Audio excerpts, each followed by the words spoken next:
하나님의 말씀 보겠습니다. 잠언 19장 6절 이어서 누가복음 6장 38절. 잠언 19장 6절 이어서 누가복음 6장 38절. 우리 성경을 펴놓고 또 앞에 스크린 보시면서 같이 합독하겠습니다. 너그러운 사람들에게는 은혜를 구하는 자가 많고 선물 주기를 좋아하는 자에게는 사람마다 친구가 되느니라. 주라, 그리하면 너희에게 줄 것이니 곧 후히 되어 누르고 흔들어 넘치도록 하여 너희에게 안겨주리라. 너희가 헤아리는 그 헤아림으로 너희도 헤아림을 도로 받을 것이니라. 아멘. 세상에는 두 종류의 사람이 있습니다. 받기를 좋아하는 사람과 주기를 좋아하는 사람. 여러분은 어떤 부류의 사람이십니까? 어떤 목사님은 이런 얘기를 하더라고요. 구원 이외에는 어떤 것도 거저받기를 즐기지 말라. 일리 있는 말씀이에요. 우리 너무 교회 다니는 사람들이 또 불교인에 비해서 이렇게 거저받고 공짜로 받는 것을 너무 좋아하지 않나, 이런 어떠한 생각을 저도 개인적으로 해본 적이 있습니다. 여러분, 불교에서는 공짜를 좋아하지 말라고 가르치죠. 그래서 훌륭한 스님들은요, 요만큼도 남이 거저주는 것을 받지 않는다고 합니다. 거절한다고 합니다. 세상에는 공짜가 없고 공짜를 좋아하는 자에게는 언젠가 그 대가가 돌아온다라고 하는 거죠. 그래서 그 순간은 내가 프리로 받은 것 같은데 그것이 나중에는 또 이게 또 빠져나간다라는 거예요. 그래서 그 마음 자체가 공짜 좋아하지 말아라. 그래서 몇 년 전에 한국 불교계가 무상복지는 국민 사기다라고 외친 적이 있습니다. 2011년도 한 3년 전이었던 걸로 기억이 나는데, 일부 정치계 사람들이 그때 무상 보육, 무상 급식 이런 얘기 나올 때 있었지 않습니까? 그리고 무상 의료, 또 반값 등록금 이런 얘기가 나올 때에 그래서 공약을 세운 거죠. 일부 그 정치계 사람들이.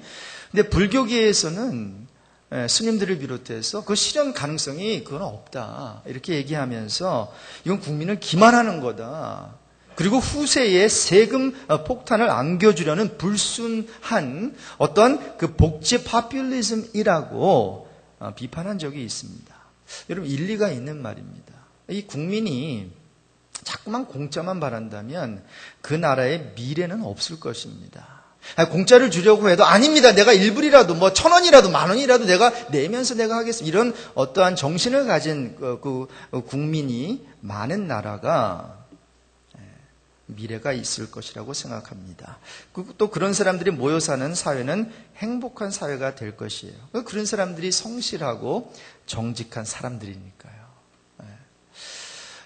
일본과 한국을 비교해서 정직성에 한국이 떨어진다 이런 얘기도 많이 있지 않습니까? 그런데 제가 최근에 영상 하나를 이제 봤는데요. 이 영상을 보면서 참 많은 것을 느끼게 됐는데 짧은 영상입니다. 우리 영상 한번 보도록 하겠습니다.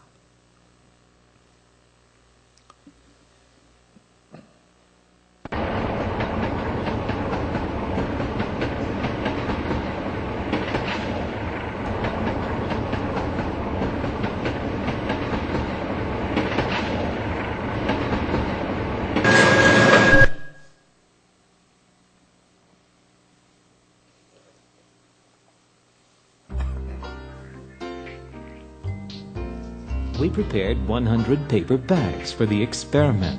The paper bags contained wrapped gifts with GPS devices put inside and placed on board 100 subway cars on Seoul Subway Line 1. We wondered, how many paper bags were going to be returned? How honest will people be?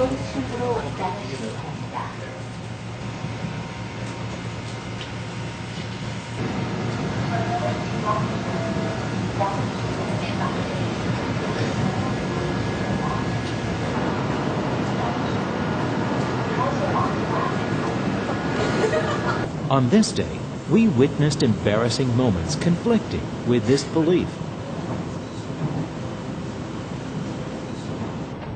One by one, the bags were removed from the subway cars.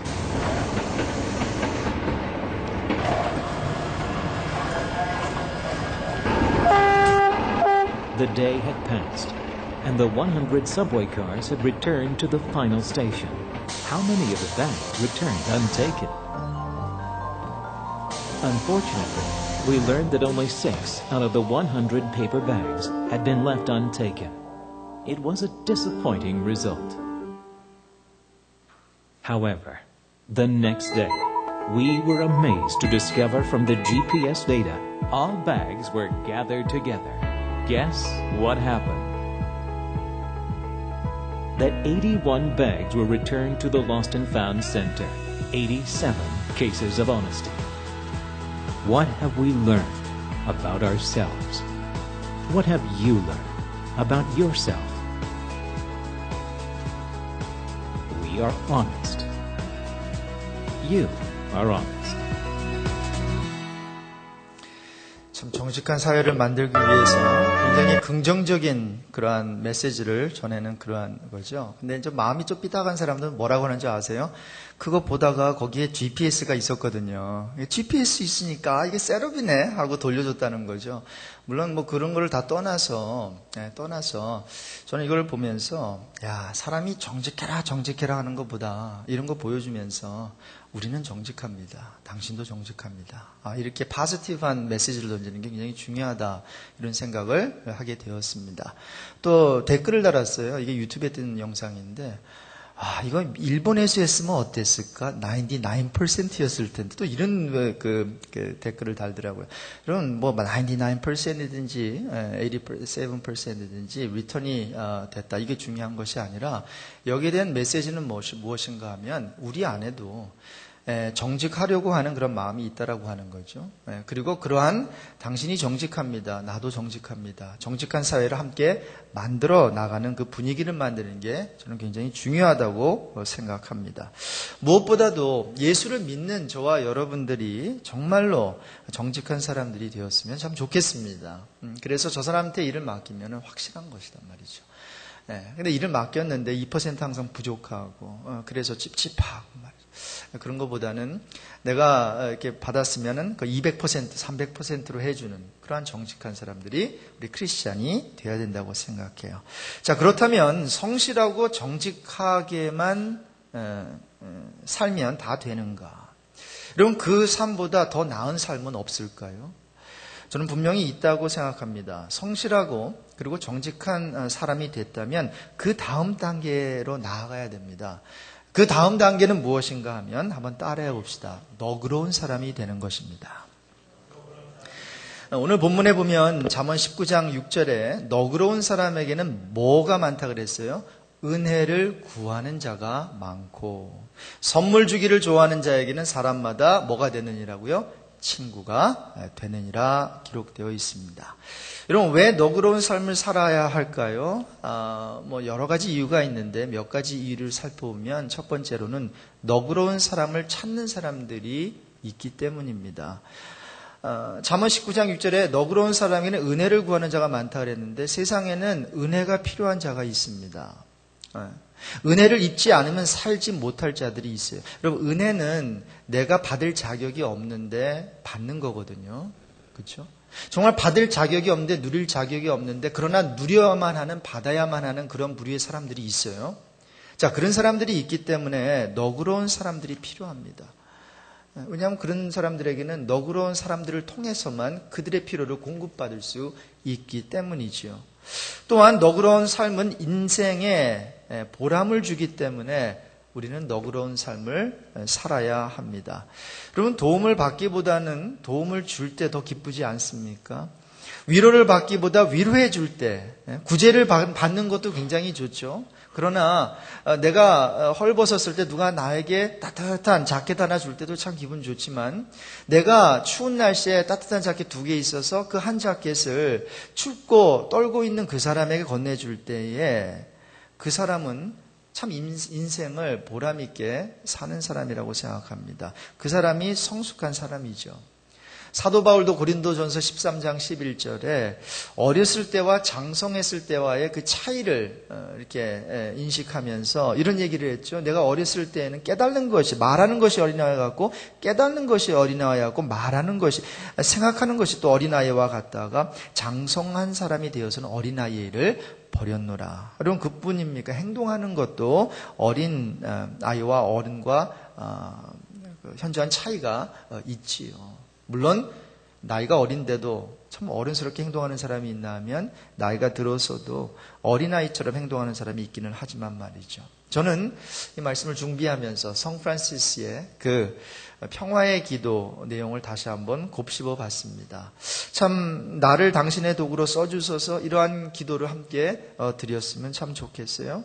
여러분이 잘 아시는 그러한 내용이지만 살펴보면 미움이 있는 곳에 뭐를요? 사랑을, 다툼이 있는 곳에 용서를, 분열이 있는 곳에 일치를, 의욕이 있는 곳에 신앙을, 오류가 있는 곳에 진리를, 절망이 있는 곳에 희망을, 어두움의 빛을, 슬픔이 있는 곳에 기쁨을 가져오는 자 되게 하소서.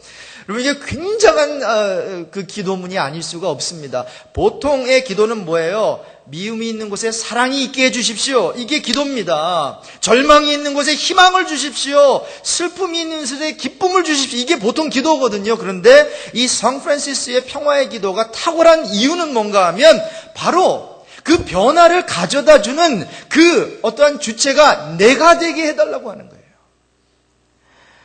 위로받기보다는 위로하고, 이해받기보다는 이해하며, 사랑받기보다는 사랑하게 해 주십시오.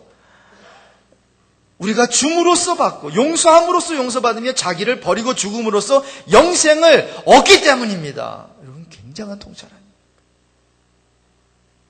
여러분 우리가 이때까지 어떠한 기도를 드렸나요? 정말 이 성 프란시스의 이 평화의 기도의 어떤 내용처럼 그런 기도를 드리셨나요? 만약에 드리지 않았다면 지금 오늘부터 바꿨으면 좋겠어요.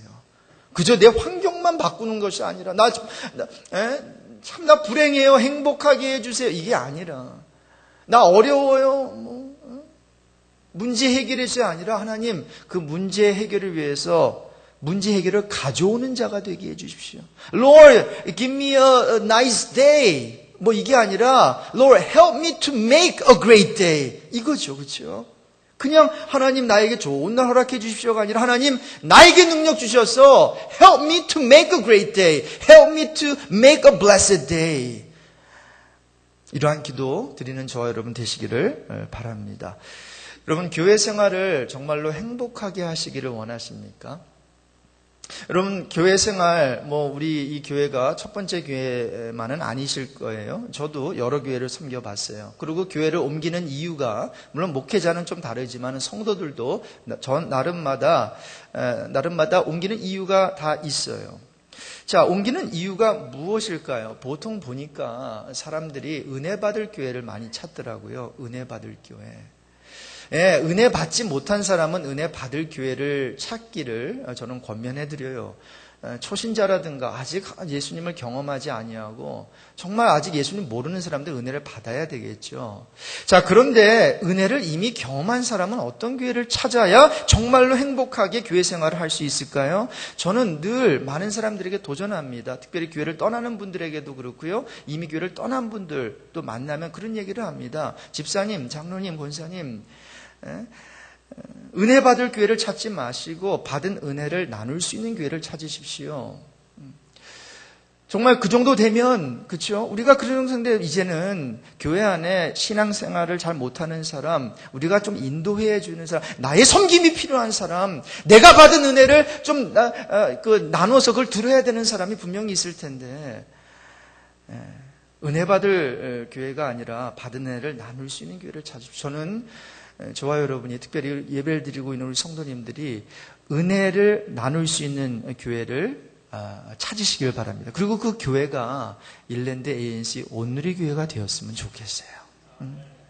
여러분 나만 생각하는 욕심쟁이 신앙인이 아니라 남을 생각해 주어 함께 나의 신앙을 나누고 나의 은혜를 나누는 그러한 신앙인이 되었으면 좋겠어요. 신앙생활은 내가 받을 때가 아니라 남과 함께 나눌 때 그때 비로소 신앙생활의 보람을 느끼게 되기 때문이에요. 여러분, 배우는 자가 더 행복할 것 같아요? 가르치는 자가 더 행복할 것 같아요? 여러분, 어느 정도 배우게 되면요, 이거 뭐 맨날 배워봤자 이런 생각이 들어요. 그러면 그 다음엔 다음 단계로 나가실 때예요. 그 다음에는 가르치는 자리로 나아가셔야 됩니다. 가르치면서 정말 배우기 때문입니다. 여러분, 신학교에서 더 많이 배우는 것 같아요? 아니면 신학교를 졸업하고 목회에서, 현장에서 더 많이 배우는 것 같아요? 여러분, 신학교에서 별로 배우는 거 없습니다. 그런데 이제 물론 뭐 배우긴 배우지만 이 목회를 하면서 정말 내가 배우게 됩니다. 내가 배우게 돼요.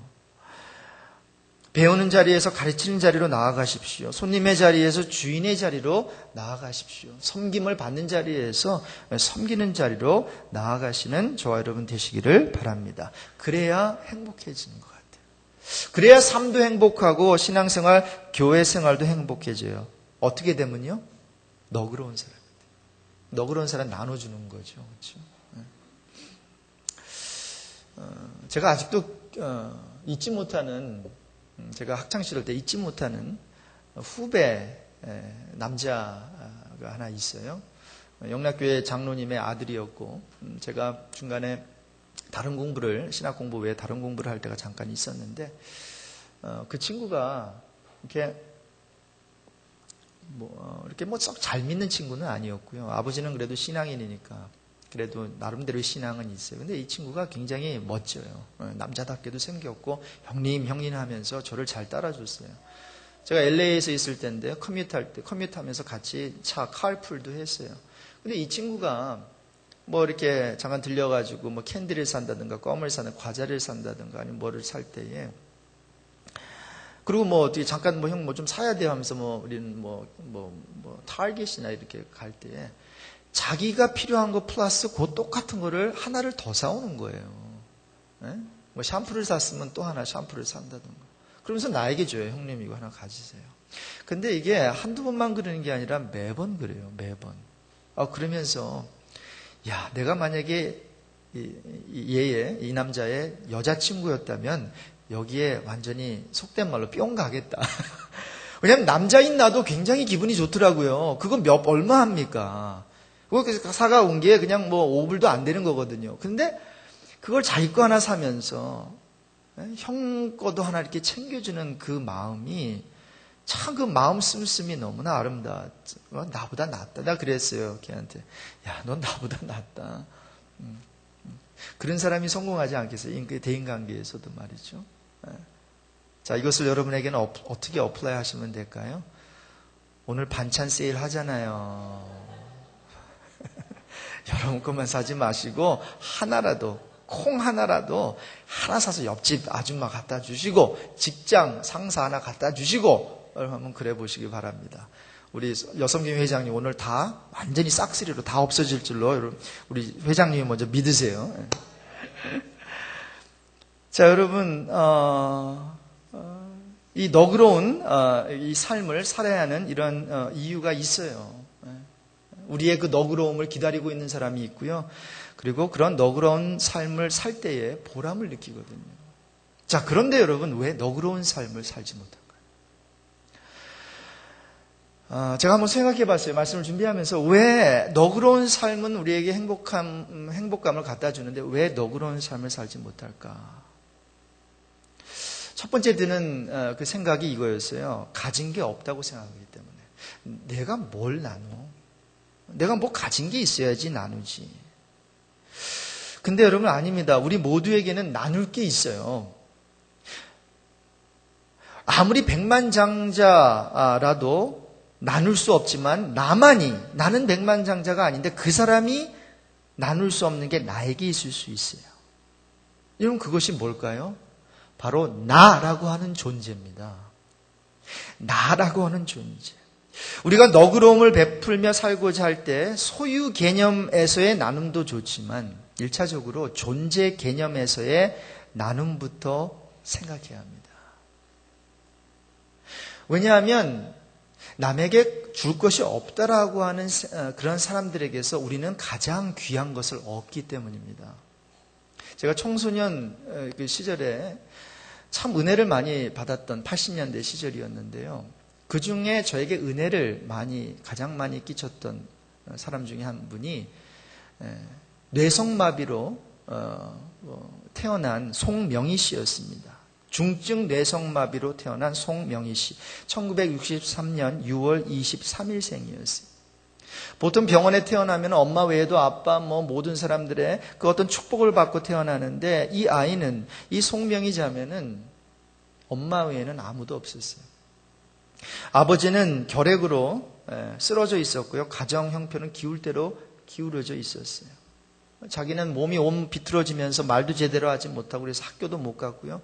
사춘기 때는 그렇게 교복을 이쁜 교복 입고 이렇게 학교 가는 그 여학생들을 창문 너머로 보면서 눈물을 흘리면서 그렇게 마음 아파했던 그런 자매였습니다. 그러면서 그가 얘기해요. 나는 내 몸이 장애인 것이 괴로웠던 게 아니라 사랑의 욕구를 채워줄 사랑마저도 받지 못하는 것이 외로웠고 무시받고 넌 아무것도 할 수 없어 라고 인식되는 것이 분했다고 송명희 자매는 옛 시절을 돌아보면서 예수 그리스도를 인격적으로 만나기 전에 그의 어떤 심정을 그렇게 토로했어요. 그러다가 1980년경에 그녀가 17세가 되던 해 예수님을 인격적으로 만나게 됩니다. 그러면서 그가 삶이 변하기 시작하면서 시를 쓰기 시작한 거예요.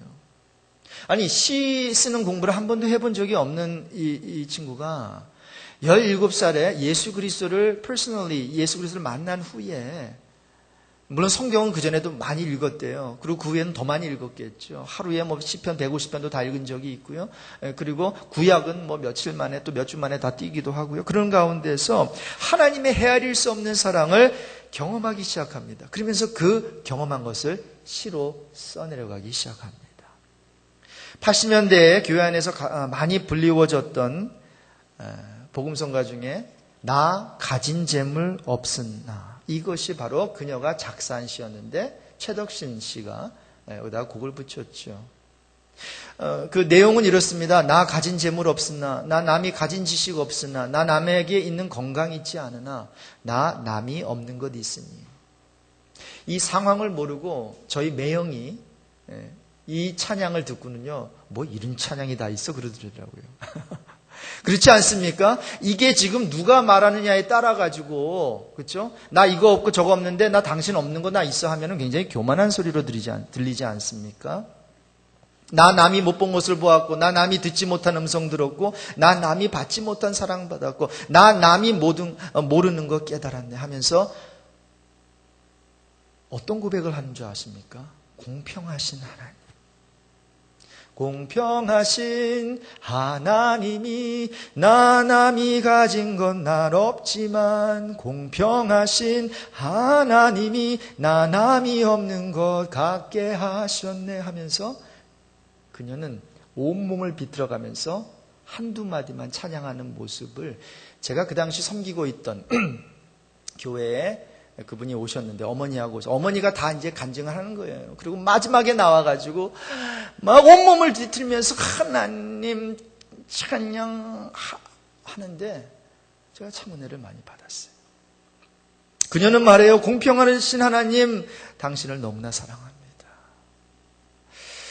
여러분, 그녀가 뭐를 줄 수 있을까요, 우리에게? 혈기 많은 청소년들에게 무엇을 줄 수 있어요? 뭘 가르칠 수 있겠어요? 돈을 줄 수 있다고요? 학식을 줄 수 있습니까? 아닙니다. 그러나 그녀에게는 그 무엇보다 빌리어네어도 줄 수 없는 것을 주었어요. 그녀의 존재. 그녀가 그러한 상황에 있음에도 불구하고 하나님께 불평하지 아니하고 그 하나님을 공평하신 하나님이라고 선포하는 그녀의 모습을 보면서 저는 청소년 때 많은 것을 누릴 수 있었습니다. 저는 굉장히 부자가 된 기분이었습니다. 저분도 저렇게 공평하신 하나님을 찬양하면서 열심으로 산다면 나는 어떤가 말이죠.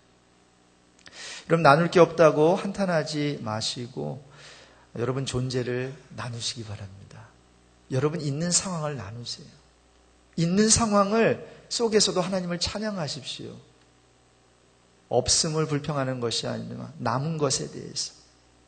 부족하면 부족한 대로 여러분 자신을 나누면 하나님께서 영광 받으실 줄로 믿습니다. 그러면 성경은 말하잖아요. 오병이어의 그 기적, 그걸 요즘에 많이 묵상하게 되는데, 예수님께서 갈 것 없다. 이 사람들을 동네로 다시 돌려보낼 것 없다. 너희가 먹을 것을 주라. 너희가 먹을 것을 주라. 그랬잖아요. 그냥 있는 너희들의 존재, 없으면 없는 대로, 있으면 고 있는 그거대로 그냥 그걸로 섬기라는 거죠. 그래, 오병이어 그거밖에 없어? 아이의 도시락밖에 없니? 그럼 그걸로 섬기자는 거죠. 그걸로 섬기자는 거예요. 여러분, 모세를 보십시오. 모세가 이제 하나님께서 부르셨잖아요. 내가 너를 이제 이집트로 보내서 이제 이스라엘 백성들 내가 구원하게 할 거다. 그랬더니 그가 두 가지 굉장히 중요한 질문을 해요. 내가 누굽니까? 그리고 당신은 누굽니까? Who am I? And who are you, Lord? Two very important questions. 내가 누굽니까? 그러니까 자기 볼 때는 한때는 궁중에서, 그렇죠? 왕자로 자랐지만은, 이제는 사람을 죽인 살인자거든요. 그래서 도망 나왔잖아요. Who am I? 내가 누구간데 다시 바로에게로 가서, 그리고 이집트로 가서 그 하나님의 백성을 내가 출애굽을 시킨단 말입니까? 그랬더니 하나님께서 굉장히 중요한 말씀을 언급하셨어요. 출애굽기 3장 12절에 이런 얘기를 하셨어요. 내가 누굽니까? 라고 했는데 너는 누구야? 라고 말씀하지 아니하시고 오히려 엉뚱한 답을 하세요. 내가 너와 함께 하겠다. 내가 너와 함께 있겠다. I will be with you, Moses. 모세는 내가 누굽니까? 질문했는데 하나님께서는 엉뚱한 답으로 내가 너와 함께 하겠다. 무엇입니까? 무슨 말을 하시는 거예요? 우리의 존재는, 모세의 존재는 하나님께서 함께 하실 때만이 그 참으로 존재 가치가 있다라고 하는 거죠. 그리고 하나님이 함께 하시면 그 출애굽, 정말 여러분 출애굽이라고 하는 게 우리가 그냥 성경을 봐서 그렇지, 이거 출애굽이요 시키려면요 모세 한 명이 아니라 모르겠어요. 한 60만에서 남자만, 그리고 아이들 하면 100만 넘고 그러려면요 여러분 3만 명을 섬기는 교회도 스태프가 몇 명인 줄 아십니까? 3만 명 대형 교회에 목사들이 얼마나 많은 줄 아십니까? 그런데 모세 한 명이 어찌 이런 일을 이룰 수가 있겠어요? 아무 조직도 없어 보이는데. 그런데 조직보다도 더 강한 하나님이 모세와 함께 하셨음을 믿습니다. 그래서 그 모세는 아무것도 아니었는데 하나님이 함께 하시니까 그의 존재 자체로 그는 하나님의 그 엄청난 큰 일을 감당할 수 있었다라는 것이죠. 자, 그래서 여러분 절대로 우리가 나눔의 삶을 살 때에 나 가진 게 없어 이렇게 생각하지 마시기 바랍니다. 여러분 존재가 있습니다. 그리고 여러분의 존재는 하나님이 함께 하시는 존재입니다. 함께 하시는 그런 삶이 있죠. 너그러운 삶을 살지 못하는 또 하나의 이유가 있는데 너그러움은 희생이기 때문입니다. 여러분 너그러움은 베푼다라고 하는 것은 결코 쉽지 않습니다. 너그러움이라고 하는 것, 여러분 받는 자의 입장에서 한번 생각해 보세요. 기쁨이죠. 행복이죠. 받으면 여유가 있겠죠. 그래서 또 하나의 여유로움이 돼요. 받는 자의 입장에서. 그런데 주는 자의 입장에서는 뭐예요? 딱 한마디입니다. 희생입니다. 내가 덜 누려야 되고 내가 덜 먹어야 되고 이런 거예요. 그래서 너그러우려면 내어줘야 해요. 너그러우려면 포기해야 돼. 너그러우려면 아끼지 말아야 돼. 너그러우려면 또 어떨 때는 오해를 감수해야 합니다. 너그러우려면 이 같은 희생이 따르기에 쉽지 않다라고 하는 거예요. 자, 그럼에도 왜 너그러운 사람이 되어야 할까요? 그럼에도 우리는 너그러운 사람이 되라고 여러분 성경에서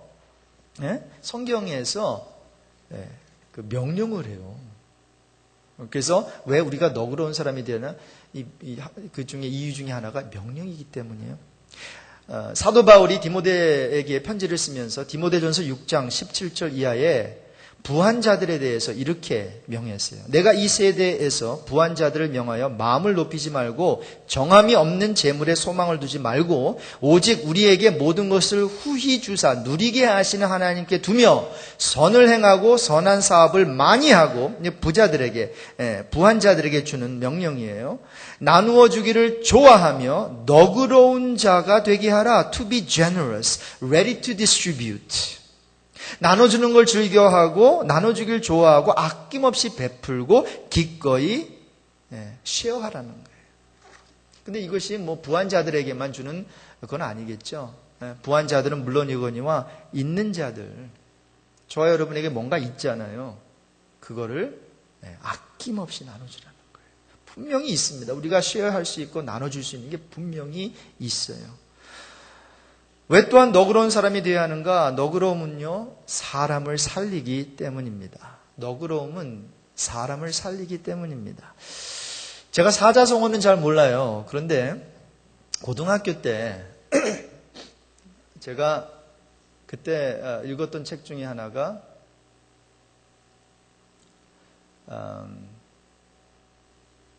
그 삼국지 말고 또 그 전쟁 무술 그 나오는 책 뭐죠? 굉장히 유명한 책인데 갑자기 생각이 안 나네요. 손자병법. 손자병법을 누가 이렇게 읽으라 그래가지고 읽었는데 굉장히 재미있게 읽었어요. 근데 그 중에서 나왔던 사자성어였던 것 같아요. 그래서 제가 그 사자성어는 기억을 해낸 거예요. 그 사자성어가 뭔가 하면 문경지교라고 하는 사자성어예요. 자, 문경, 목을 벤다는 의미래요.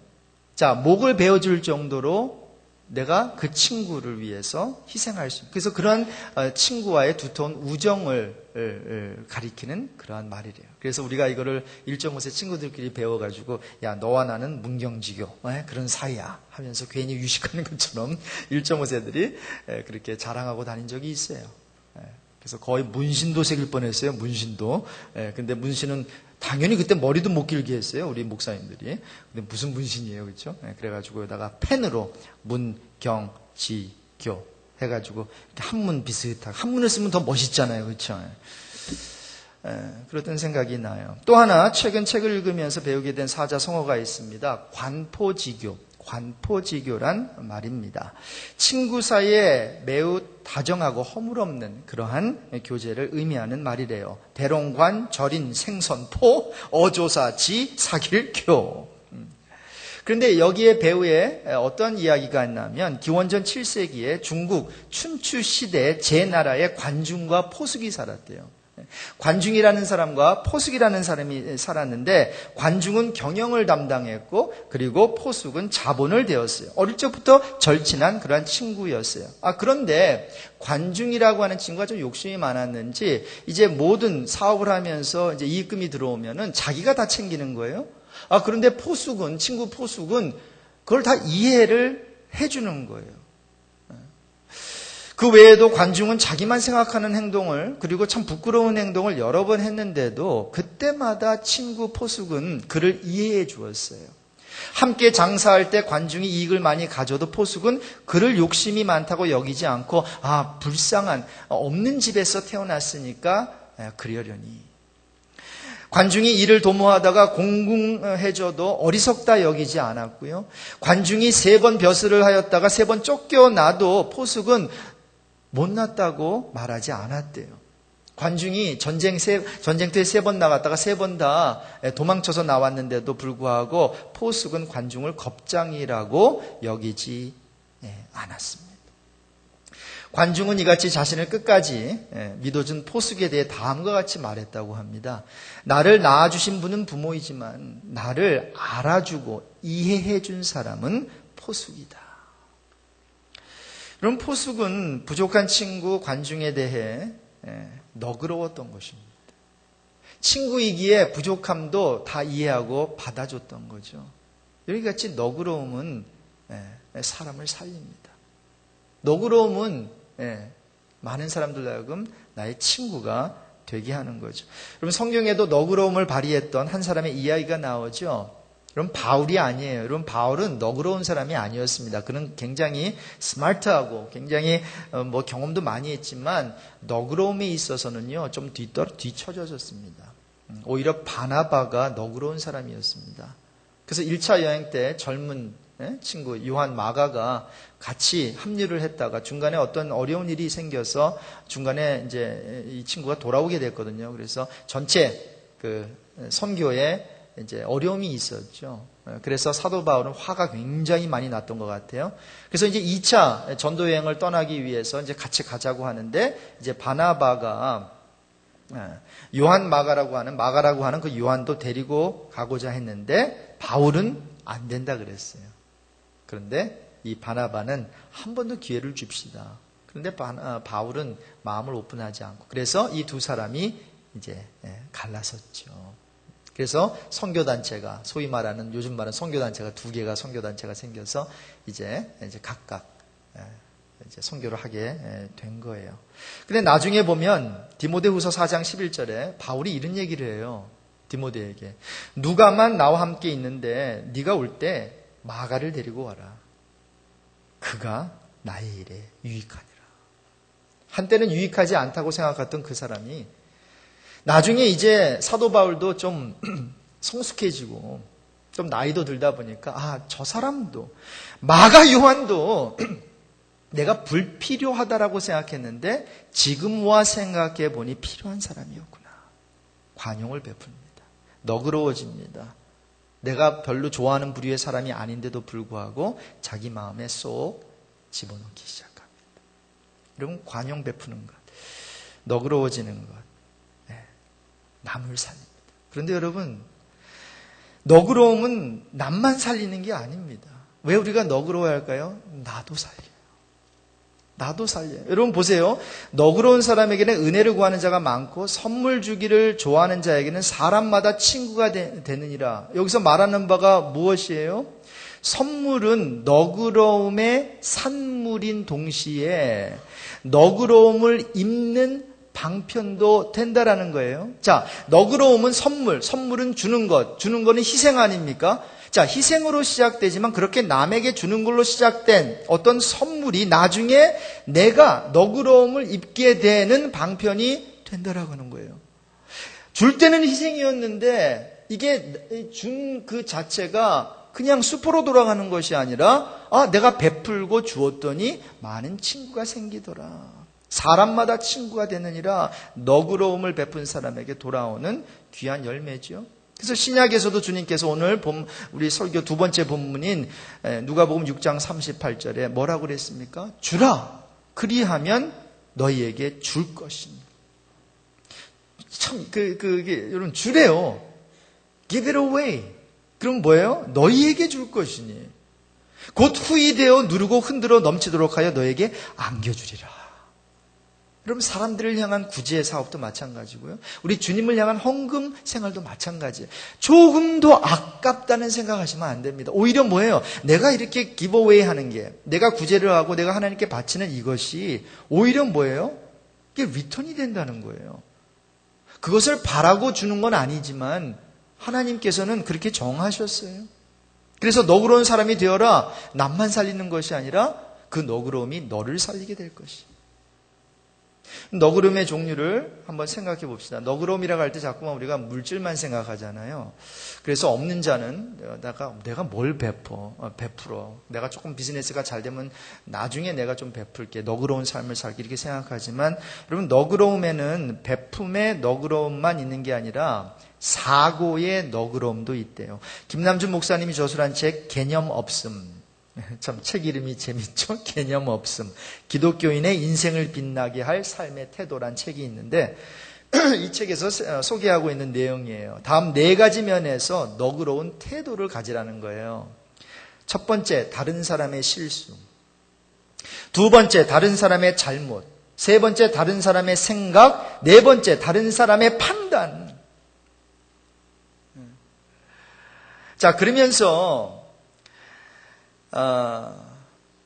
모든 것에 대해 견해를 갖는 것은 자유지만 어떤 진리의 차원이 아닌 좀 견해가 다를 수 있는 거라면 너무 선명한 견해를 상대방에게 주입시킬 필요가 없다라고 하는 거예요. 그러면서 물론 진리인 것, 본질적인 것, 이거에 대해서는 견해가 분명해야 되겠죠. 난 이걸 믿습니다. 특별히 우리 기독교, 우리가 믿는 어떤 지옥과 천국, 하나님의 존재, 뭐 이런 거에 대해서는 우리가 타협할 수 없겠죠. 그러나 비본질적인 것, 즉 의견의 차이가 있을 수 있는 것에 대해서는 자신의 입장을 좀 숙일 줄도 알아야 한다는 것입니다. 아무렇게나 해도 뭐 상관없는 비본질적인 것에 대해서는 좀 너그러워지라는 거예요. 내가 아무리 강하게 믿고 내가 어떠한 뭐 무엇을 희망한다고 해도 그런 것은 뭐 그렇게 큰 뭐 죽고 사는 일이 아니면 그걸 마음에다 그냥 두고 나하고 전혀 맞지도 않고 나의 기호와 전혀 어울리지도 않는 견해라고 할지라도 고개를 끄덕일 수 있어야 한다는 것입니다. 이것이 너그러움이래요. 이것이 사고의 너그러움이래요. 그리고 이것은 비굴한 것이 아니라 배려하는 것이고요. 모호한 것이 아니라 아량 있는 것이라는 것입니다. 여러분, 이러한 사람이 굉장히 매력적이지 않을까요? 어떤 굉장히 중요한 이슈에 대해서는 내가 굽히지 않아요. 그러면은 뭐예요? 저 사람은 정말 자기의 어떠한 믿고 있는 바에 대해서는 참 고든 사람이고, 그러나 비본질적인 것에 대해서는 남의 것을 수용할 수도 있고, 나의 뜻을 굽힐 줄도 알고, 그리고 고개를 끄덕이지도 않아요. 여러분, 그러한 것이 우리 크리스찬들의 매력이 되기를 주님의 이름으로 축복합니다. 어떤 면에서 너무 펀더멘털한, 너무 우리 크리스찬 입장에서 너무 막 우리가 너무 자신 있다 보니까 모든 거 하나에서 10가지 그냥 단호해요. 내 말이 맞고 이게 맞고 막. 여러분, 그런 사람 여러분 곁에 살고 싶으십니까? 아니, 목사인 저도, 진리를 선포하는 목사인 저도 숨 막혀서 죽을 것 같은데, 그렇죠? 만약에 그런 옆에 사람이 있으면은 아니죠.